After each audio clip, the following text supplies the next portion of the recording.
Haircut Parasite Yun mga Diamond boss, Face. kamusta?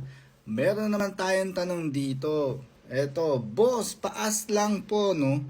Ano po bang babagay na buhok para sa diamond face? Diamond face, mga ganyan yun, no?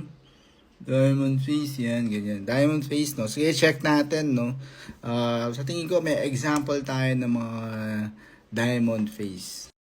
Mga boss, no, dito makita natin sa example na to, yung hair niya textured sa top, quiff lang yan mga boss. So yung sa sides naman yan medyo shorten lang.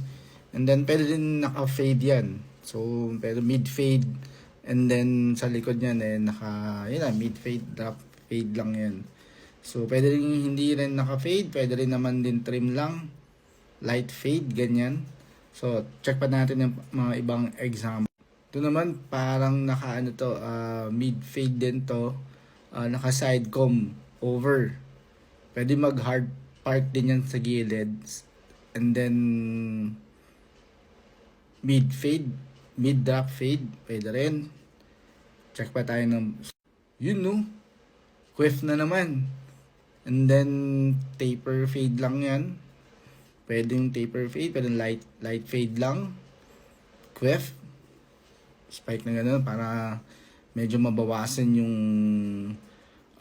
pagka-diamond face, no? Kasi mga chisel yun, mga ganun.